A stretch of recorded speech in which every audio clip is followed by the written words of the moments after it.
Assalamualaikum warahmatullahi wabarakatuh. Baiklah, pada kesempatan kali ini kita akan membahas tentang metodologi penelitian yang mencakup terhadap beberapa aspek seperti pengertian, tujuan, kegunaan daripada penelitian itu, kemudian perbandingan metode ilmiah dengan metode non-ilmiah, dan klasifikasi penelitian, kemudian diikuti dengan jenis-jenis metode penelitian.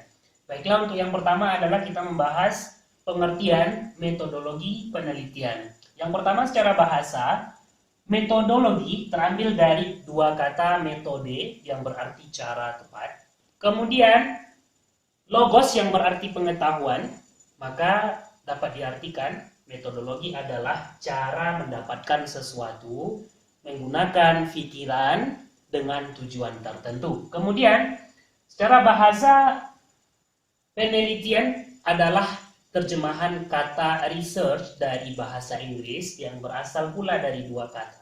Yang pertama, re artinya kembali, kemudian to search artinya adalah mencari. Jadi research atau penelitian adalah mencari kembali suatu pengetahuan.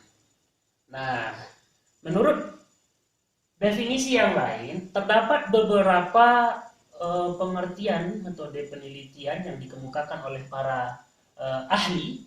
Di antaranya adalah Profesor Dr. Sugiono menjelaskan bahwasanya metode penelitian itu adalah cara ilmiah untuk mendapatkan sebuah data dengan tujuan dan fungsi tertentu. Berdasarkan pengertian tersebut, terdapat 4 komponen yang mesti kita cermati bersama. Yang pertama adalah cara al-ilmiah, tentunya didasari oleh prinsip-prinsip keilmuan seperti yang pertama rasional, kemudian empiris, dan sistematis. Rasional berarti kegiatan penelitian itu hendaklah menggunakan cara-cara yang masuk akal. Kemudian empiris berarti penelitian itu dilakukan dengan cara yang bisa diamati oleh indera manusia.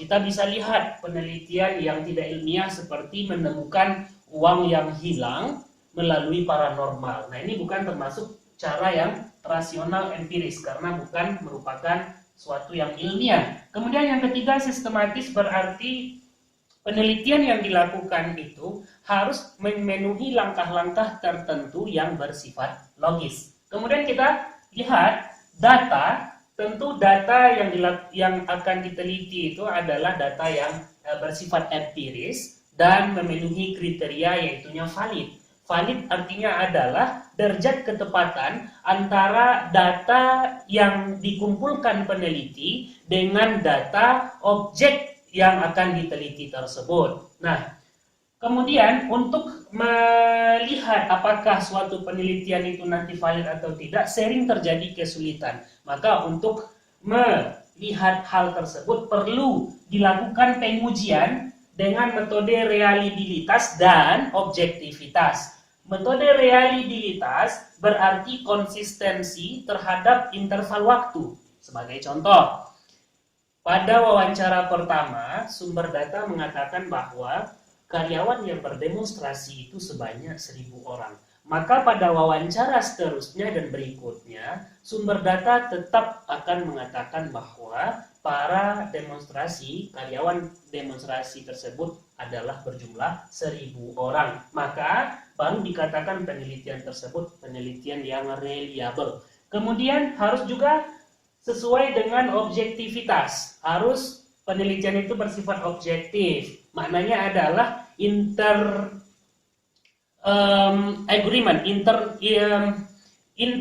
agreement.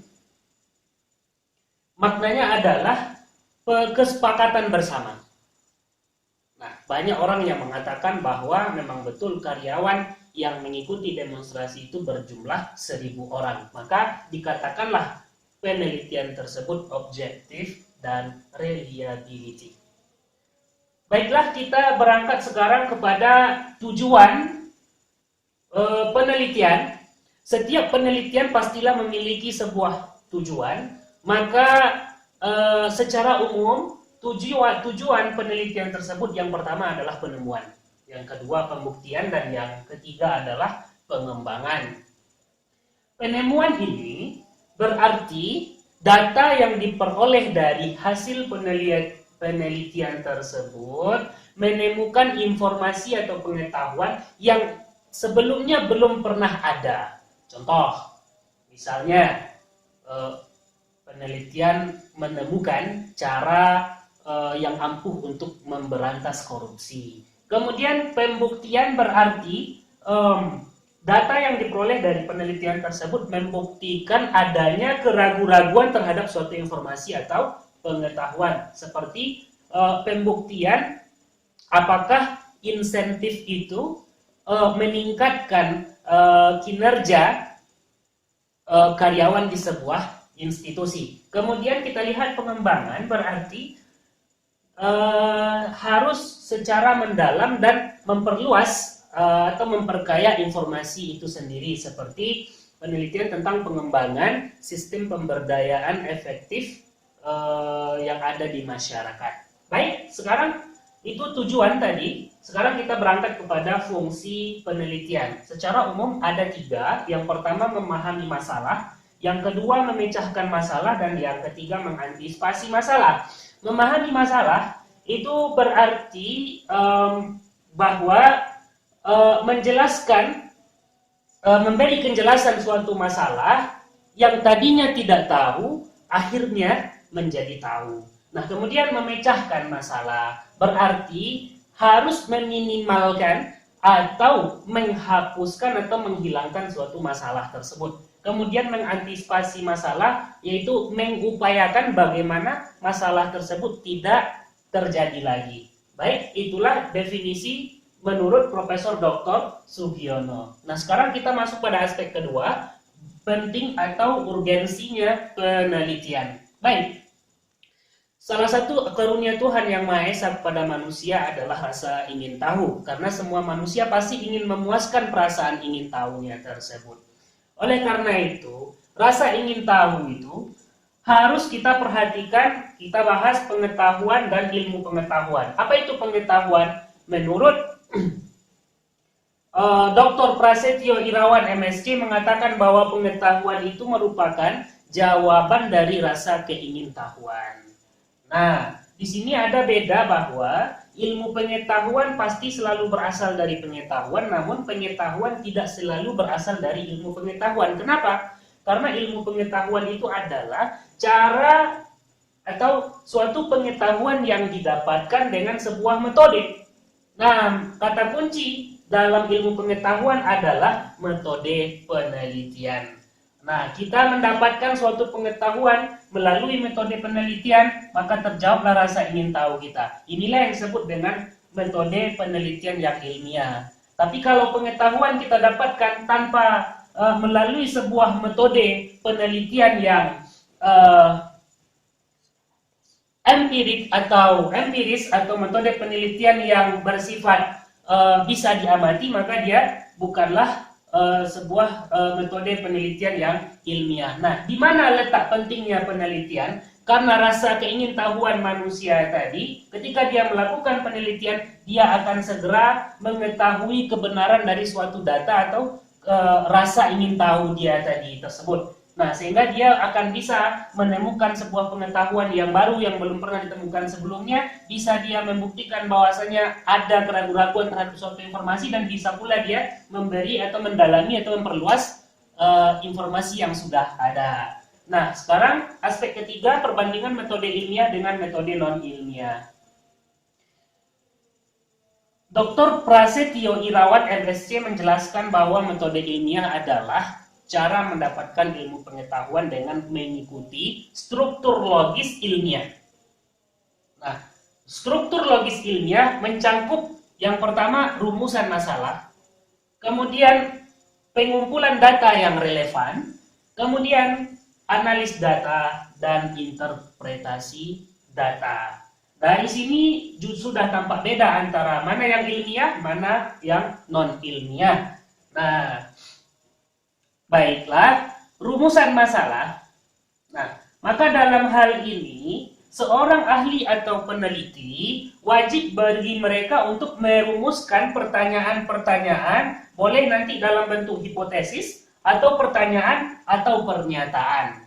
Nah, yang mana dalam hal ini metode non-ilmiah tidak perlu merumuskan suatu masalah. Sebagai contoh, kita buat sebuah pertanyaan.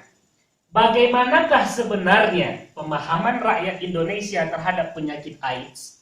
Nah, untuk meneliti sebuah pertanyaan ini dapat dua metode. Yang pertama ilmiah dan non-ilmiah. Jikalau kita memberi jawaban dengan menggunakan metode non-ilmiah, maka hasilnya ada 3 kemungkinan. Maka jawabannya yang pertama, pemahaman rakyat Indonesia soal penyakit AIDS kemungkinan besar masih minim. Yang kedua, mungkin orang kota lebih mengerti soal AIDS daripada orang yang di desa. Yang ketiga, barangkali hanya kaum homo dan lesbian saja yang peduli tentang AIDS. Nah, sekarang kita bandingkan, kalau kita lakukan penelitian tersebut dengan metode ilmiah, maka pertanyaan tadi harus kita rumuskan melalui pertanyaan-pertanyaan yang lebih bersifat spesifik yang menyebabkan terjadi perbedaan yang sangat signifikan terhadap jawaban yang pertama tadi. Nah, maka jawabannya yang metode ilmiah, 1, rakyat Indonesia. Nah, kita harus beri pertanyaan, rumuskan lagi berupa pertanyaan. Yang pertama, rakyat Indonesia yang mana dulu yang akan kita jadikan sebagai subjek penelitian.